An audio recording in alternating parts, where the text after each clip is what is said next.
உனக்கு காற்று அடிக்கும்போது கூட வியர்க்குமா, எப்படி அப்படின்னு ஒருத்தனை பார்த்து இன்னொருத்தன் கேட்குறான். அவன் என்ன பதில் சொல்லியிருப்பான் யோசித்து பாருங்க. காற்று அடிக்கும் போதும் வேக்குதான். கண்டுபிடிச்சிங்களா என்னன்ட்டு? அவன் சொன்ன பதில், நான் சைக்கிளுக்கு காற்று அடிக்கும்போது வியர்த்துடுச்சுப்பா அப்படின்னு சொல்கிறான்.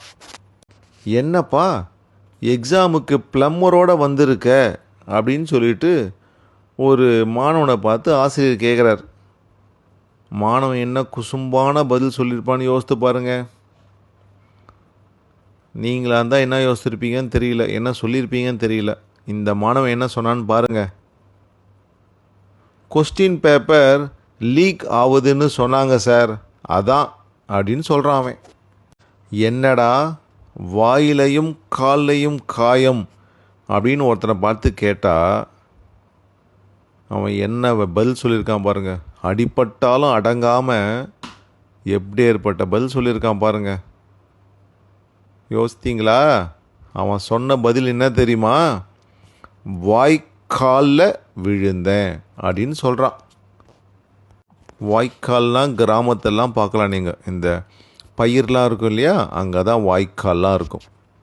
அந்த மிளகாய் வியாபாரி மட்டும் ஏன் மழையில் நனையலை அப்படின்னு கேட்குறாங்க. என்னவா இருக்கும் யோசித்து பாருங்கள். ஏன் அவர் நனையலை கண்டுபிடிச்சிங்களா? ஏன்னா அவர் விற்பது குடைமிளகாய். நேற்று சபாபதி கச்சேரி எப்படி இருந்தது அப்படின்னு கேட்டால் என்ன சொல்லணும்? நல்லா போச்சு அப்படின்னு சொல்லணும், இல்லை வேறு மாதிரி சொல்லியிருக்கணும். இவன் என்ன மாதிரி சொன்னான் பாரு, குசும்புத்தனமா. என்ன தெரியுமா சொன்னான்? கச்சேரி ஆரம்பித்ததும் சபா பாதியாக ஆயிடுச்சு அப்படின்னு சொன்னான். வெளியில் மழை பெஞ்சா நீ ஏன் கையில் தாயத்து கட்டியிருக்கன்னு கேட்குறாங்க. அதுக்கு என்ன பதில் சொல்லியிருக்கணும்? என்ன சொன்னான் தெரியுமா அவன் சொன்ன பதில் கேட்டால் பேய் மழையா இருக்கே அதான் அப்படின்னு சொல்கிறான். ஒரு பச்சை கற்களை கடலை வீசி இருந்தால் என்னவாகும்? அது உள்ளே போயிட்டுருக்கோம் அப்படின்னு நம்ம பதில் சொல்லுவோம். ஆனால் அவன் என்ன சொன்னான் தெரியுமா? ஈரமாகும் அப்படின்னு சொல்கிறான். ஒரு மாதத்தில் எத்தனை நாள் இருக்குது சொல்லுங்கள் பார்க்கலாம். என்னடா அது, ஒவ்வொரு மாதம் ஒவ்வொரு நம்பர் இருக்கும். இது என்ன கஷ்டம் அப்படின்னு யோசிக்கிறீங்க. என்ன பதில் தெரியுமா? 3 நாள் தான்.